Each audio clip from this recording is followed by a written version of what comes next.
Hello, everybody. Welcome to the Evangelical Dark Web. Today, we'll be talking about Superman and the upcoming movie that was just announced. And the reason why I want to talk about this, because normally I talk about Christian films, but the reason why I want to talk about this film that has not been made yet is because this film is a new step that Hollywood is taking in pushing their woke agenda. So I find this to be a fascinating move by them.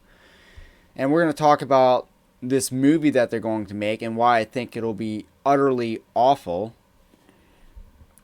So, Warner Brothers announced that, J.J. Abrams was going to produce a Superman movie, and Ta-Nehisi Coates is going to be the writer of said Superman movie. So, we have three core ingredients for a bad movie. And the first core ingredient to a bad movie is Superman. Now, Superman, the problem with making a Superman movie is you have the age-old problem of Superman being overpowered. Now, Superman is meant to be a secular messiah-like figure, meant to be inspirational, and it's very difficult to make a good Superman movie because he's just so overpowered. And if you look at the past Superman movies that have been made, his powers are inconsistent, and kryptonite is only a weakness when the plot needs it to be. Now, I think Zack Snyder actually did a good job, and Christopher Nolan did a good job at trying to level the playing field with Superman, but I doubt they're going to make a third Superman movie that has General Zod as the villain.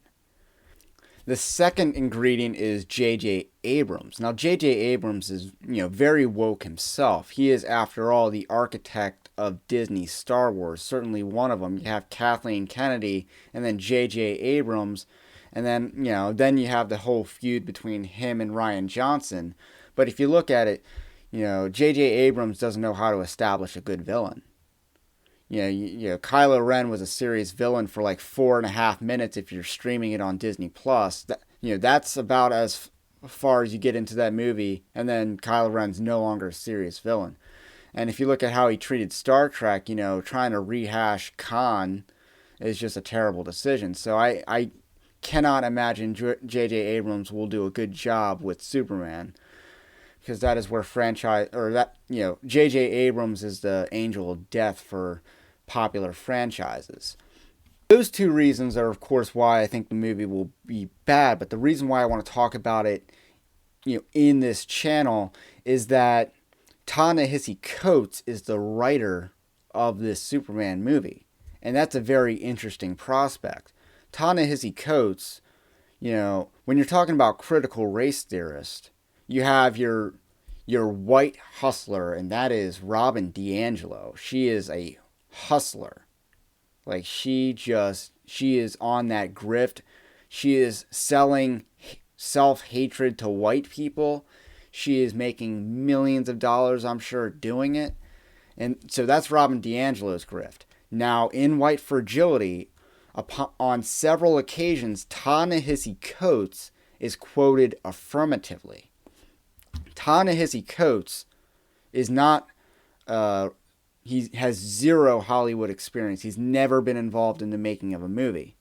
Moreover, Ta-Nehisi Coates, his claim to fame is being a columnist for this communist magazine known as The Atlantic. And during his time at The Atlantic, he became extremely famous for arguing in favor of reparations.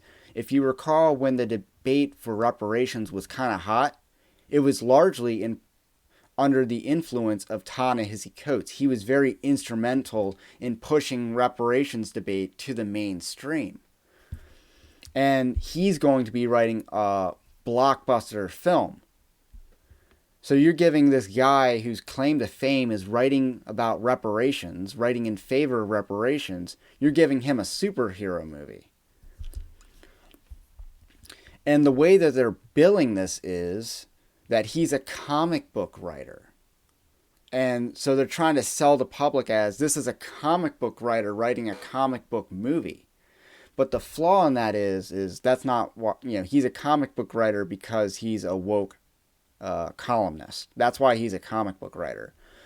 in 2016, Marvel Comics, not DC, but Marvel, published a reboot of the Black Panther comic book series.